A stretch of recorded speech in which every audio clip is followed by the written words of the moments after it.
Radhe Radhe guys. मैं आशा आपका स्वागत करती हूँ। मैं अच्छी हूँ, आशा करती हूँ कि आप भी अच्छे होंगे। आज भागवत महापुराण पढ़ेंगे।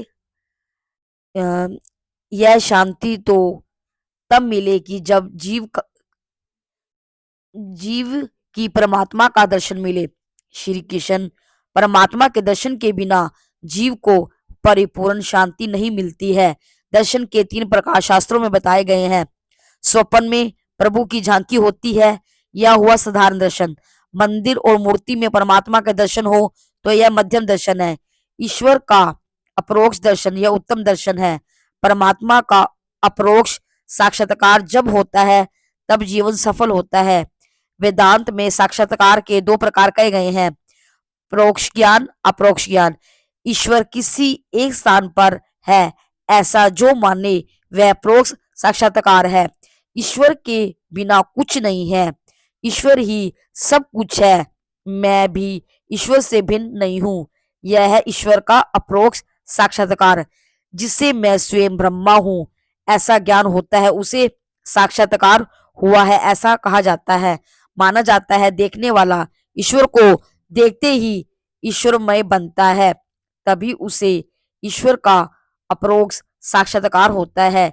ईश्वर का ही सब में अनुभव करते करते जो एक रूप हो जाता है वही ईश्वर के परिपूर्ण स्वरूप को जान सकता है, पहचान सकता है। और वेदांत में इसी को अपरोक्ष साक्षात्कार कहते हैं। ईश्वर जगत में किसी एक स्थान में है, यह ज्ञान भी अपूर्ण है। ईश्वर सर्वव्यापक है, यह एक मूर्ति में या मंदिर में रह नहीं सकते हैं, समा नहीं सकते हैं। मंदिर में प्रभु के दर्शन कर लेने पर ज्ञानी पुरुष जहाँ दृष्टि जाती है वही भगवान रूप का अनुभव करते हैं। मंदिर में प्रभु के दर्शन करके बाहर आने पर प्रत्येक में परमात्मा का दर्शन करें।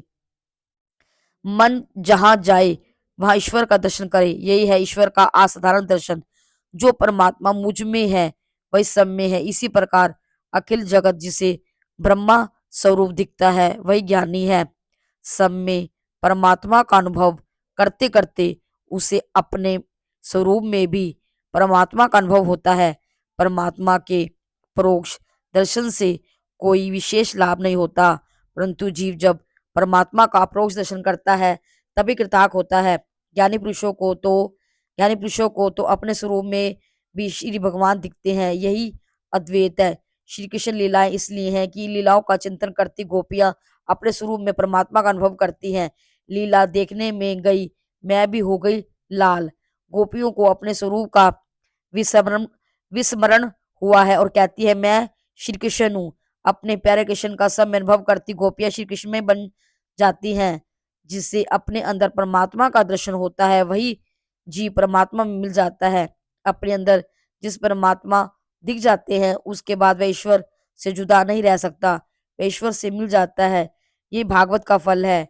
ज्ञानी ज्ञान से परमात्मा अपरोक्ष साक्षात्कार करते हैं, जबकि वैष्णव भक्त प्रेम से परमात्मा का अपरोक्ष साक्षात्कार करते हैं। आज का अध्याय संपूर्ण हुआ, कल आगे का पाठ करेंगे। राधे राधे गाइस, मिलते हैं नेक्स्ट वीडियो में।